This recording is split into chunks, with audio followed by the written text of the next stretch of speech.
வணக்கம். தமிழ்நாட்டில் புதிய முதலமைச்சராக இன்று பதவியேற்ற ஜோசப் விஜய் பதவியேற்பு விழாவை தொடர்ந்து சென்னை தலைமைச் செயலகத்திற்கு வந்தடைந்தார். குறிப்பாக தலைமைச் செயலகத்தில் முதலமைச்சருக்கு அதிகாரிகள் சார்பில் வரவேற்பானது அளிக்கப்பட்டது. தொடர்ந்து முதலமைச்சர் அலுவலகத்தில் முக்கிய ஆலோசனை கூட்டம் தொடங்கியது.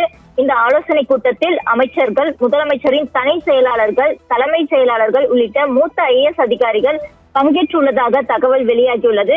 அதனைத் தொடர்ந்து தமிழக அரசின் தற்போதைய நிர்வாக நிலை, பல்வேறு துறைகளின் செயல்பாடுகள், நிலுவையில் உள்ள முக்கிய கோப்புகள் மற்றும் திட்டங்களின் முன்னேற்றம் உள்ளிட்ட விவரங்களை முதலமைச்சர் விரிவாக கேட்டறிந்து வருவதாகவும் கூறப்படுகிறது.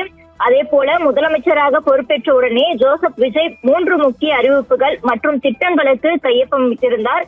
இந்த நிலையில் அந்த திட்டங்களை எவ்வாறு விரைவாக நடைமுறைப்படுத்துவது என்பது குறித்தும் அதிகாரிகளுடன் ஆலோசனை நடத்தி வருவதாக தகவல் கிடைத்துள்ளது.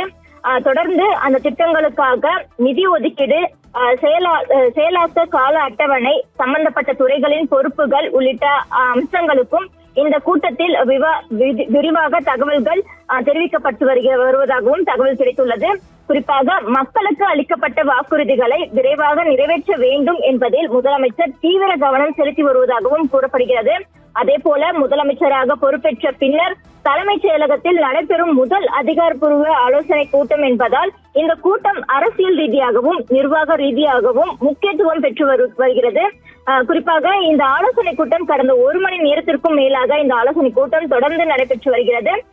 இந்த கூட்டத்திற்கு பிறகு முக்கிய அறிவிப்புகள் வெளியாகலாம் என்றும் எதிர்பார்ப்பானது நிலவி வருகிறது. மேலும் புதிய அரசின் முதல் நாள் நடவடிக்கைகள் தீவிரமடைந்துள்ளதால் தமிழக அரசியல் களம் தற்பொழுது பரபரப்பாகியுள்ளது.